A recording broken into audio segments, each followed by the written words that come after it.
ఉదయకాల సమయంన దేవుని యొక్క వాగ్దానం యోబు గ్రంథము 8వ అధ్యాయము 7వ వచనం. ఈ స్థితి మొదటిగా కొద్దిగా నుండినను తుదుకు నీవు మహాభివృద్ధి పొందుదువు. ప్రియమైన ఆత్మీయురాల, నీతో దేవుడు చెప్తున్నాడు.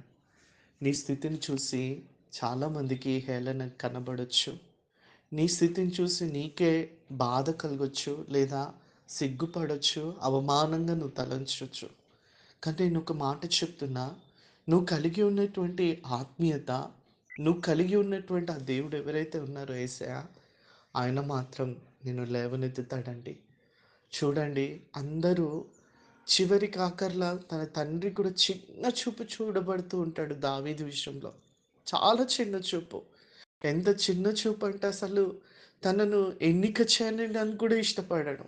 అలాంటి స్థితిలో దేవుడు ఎవరిని చూశాడు అంటే దావీదుని చూశాడండి. దేవుడు దావీదుని ఎందుకు చూశాడో తెలుసా? దావీదు దేవుని స్తుతిస్తూ ఉన్నాడు కాబట్టి, దావీదు దేవుని మీద ఆనుకుంటూ ఉన్నాడు కాబట్టి. మరి అతడు మనకంటే పెద్దవాడేం కాదు. మహా అంటే 15 సంవత్సరాల పిల్లోడు అంతే. తాను యెహోవాకు కీర్తన పాడుతుంటే, యెహోవా దేవుడంట ఆ కీర్తనను వింటుంటే పరవశుడైపోతుండేనంట. ఒకసారైతే ఆయన మధ్యలోకి దిగొచ్చేసాడంట ఆ ఆ కీర్తనకి. ఈరోజు నేను చెప్తున్నా, దావీదును చూసినట్టు నీ స్థితిని చాలామంది చూస్తుండొచ్చు, లేదా నీ ఇంటి వారు చూస్తుండొచ్చు, లేదా సమాజంలో నీకు అటువంటి స్థితి లేకుండొచ్చు, లేదా ఇప్పుడు పడి ఉన్నటువంటి నీ పరిస్థితిని చూసి అయ్యో పాపం అంటున్నారు. కానీ ఎవ్వరు కూడా నీ విషయంలో జాలిపడ్డానికి కానీ, ప్రేమించడానికి కానీ, దగ్గరికి తీయడానికి కానీ ఇష్టపడరండి. చూడండి, మన పరిస్థితులు బాగున్నప్పుడు అందరూ మనల్ని బాగా అర్థం చేసుకోగలుగుతారు, దగ్గర తీయగలుగుతారు, దగ్గరికి తీసుకొని ఇది చేయగలుగుతారు. కానీ మన పరిస్థితి బాలేనప్పుడు మనుషులు ఎలా ఉంటారంటే, ఇంకా మనల్ని చాలా తక్కువ చూస్తూ ఉంటారండి. అంతేకాదు, మన దగ్గర అవసరం ఉన్నంత సేపు వారు మన చుట్టూ తిరుగుతూ ఉంటారు. మన అవసరత అయిపోయిన తర్వాత కూడా వారు ఎలా ఉంటారంటే, నాకెవరులే అన్నట్టుగా చూస్తూ ఉంటారు. ఈరోజు నీ జీవితంలో, మన ఆలోచనలో ఇవన్నీ సర్వసాధారణమే, గుర్తుపెట్టుకో. మీకా అంటాడండి, నేను పడ్డానని చెడ్డవాడిని కాదు, నాకు తెలుసు. నా దేవునికి తెలుసు. ఇదిగో నన్ను ఆయన పైకి లేవనెత్తుతాడు. నేను మరలా లేస్తాను. నా శత్రువును అతిశయించకు. ఈరోజు నీ స్థితిని చూసి నువ్వు బాధపడకు. ఇది శాశ్వతం కాదు.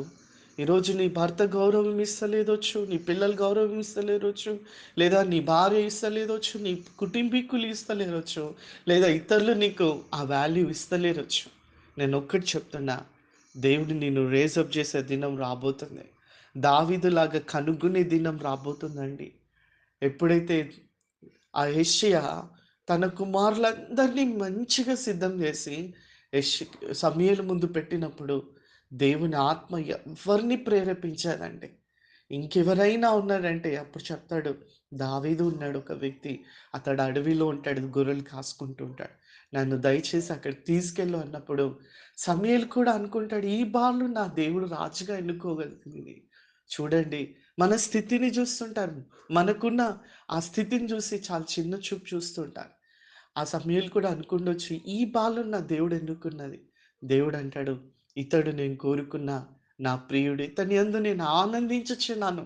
ఇతన్ని వెళ్ళి కొమ్ముతో తైలంతో అభిషేకించానన్నప్పుడు దేవుడు అభిషేకిస్తాడండి. చూడండి, దేవునికి మన స్థితిగతులు అవసరం లేదండి. మనం చిన్నవారమా, పెద్దవారమా, మనకు బలముందా, మంచి టాలెంట్ ఉందా, లేదా ఇంకేదన్నా ఉందా, దేవునికి అవసరం లేదండి. దేవునికి కావాల్సింది ఆయనను ఆరాధించడం, ఆయనను ప్రేమించడం యథార్థంగా. నేటి క్రైస్తవ్యం ఎట్లయిపోయిందంటే భయంతో కూడిన భక్తి. అంటే యేసయ్య గుడికెళ్తేనే, చర్చ్‌కెళ్ళకపోతే ఈరోజు ఏమన్నా అయిపోతదేమో, ఈరోజు ప్రార్థన చేసుకోకపోతే ఇంకేదోనా అయిపోతది. No, no, no. దేవుడు అలాంటి క్రూరుడు కాడండి. ఆయనను ఆత్మతో ఆరాధించాలి. సత్యంతో ఆయన వాక్యాన్ని అనుసరించాలి. ఇది ఆయన కోరుకుంటుంది. ఆయన వాక్యాన్ని అనుసరించాలి. వాక్యం వినుటోడే పరిశుద్ధుడని కాదండి. నేను చెప్తున్న వాక్యాన్ని ఎవరైతే అనుసరిస్తారో, ఎవరైతే తనను తాను తృణీకరించుకొని యేసయ్యను వెంబడిస్తారో యేసయ్యను వాళ్ళనే చూస్తున్నాడండి. ఈరోజు నీ జీవితంలో ఉన్నటువంటి ఈ అలజడులన్నిటినీ పక్కకు పెట్టేసి, వాటి మీద నీ ఆలోచన తీసేసి, నీ స్థితిని తీసేసి, నీకున్న వాటిని మర్చిపోయి దేవుని తట్టు చూడు. నీకు వెలుగు కలుగుతది. మనుషుల తట్టు, పరిస్థితుల తట్టు నీకున్న ఈ స్థితిని చూసి నువ్వు బాధపడుతూ ఉంటే నేను చెప్తున్నా ఈరోజు నా ప్రియ బిడ్డ నీ కన్నుల్ని తుడుచుకొని నీ స్థితిని చూడకుండా ఈ దేవుని వైపు చూడు. ఆయన సమస్తం చేయగలడు. దేవుడికి తెలుసు ఎవరిని మన జీవితంలో ఉంచాలో. మనం కోరుకొని తీసుకొచ్చుకొని పెట్టుకున్న వాళ్ళని కూడా ఉంటారు కదా మన జీవితంలో. వాళ్ళని కూడా తీసేస్తాడు దేవుడు. ఎందుకు తెలుసా? దేవునికి తెలుసు వాళ్ళు మనతో ఎంత వరకు ఉంటారో. వాళ్ళు ఎలాంటి వారో మనకు దేవునికి తెలుసు. కాబట్టి నువ్వు కోరుకున్న, నీకు పెయిన్ అయితున్న ఆ వ్యక్తులను, ఆ పరిస్థితులను నీ జీవితంలోంచి తీసేస్తాడండి. ఈరోజు నేను మళ్ళీ చెప్తున్నా, నీ స్థితి మారబోతుంది. ఆ స్థితి ఎవరిలో ఉందంటే మార్చే స్థితి దేవునిలో ఉంది. ఆయనలో నువ్వు చూడు. పరిస్థితులను చూడకు. నీకున్న పరిస్థితులు, నీకు ఇప్పుడున్న బంధకాలు, నీ మీద ఎగిసిపడుతున్న మనుషులు, నిందలు, అవమానాలు, కష్టము, వ్యాధి వీటిని చూడకు. నేను చెప్తున్నా మళ్ళీ. దేవుని స్థితి మార్చబోతున్నాడు. ఇందులో నువ్వు ఉండవు. నువ్వు దేవునికి ప్రియమైన వ్యక్తివి. మనుషులకు లేదు నువ్వంటే ఇష్టం లేదు వాళ్ళకి. పైకి ప్రేమగా నటిస్తున్నాను నీతో. ఆత్మతో నేను చెప్తున్నాను ఈ మాట. నువ్వంటే ఏదో ఇష్టంలాగా నీకున్న స్థితిని చూసి వాళ్ళు అంతే అలాగిస్తున్నారు. కానీ ఒక్కసారి నీ స్థితిలోంచి నువ్వు బయటకు రా. నిన్ను చూడ్డానికి కూడా ఇష్టపడరు.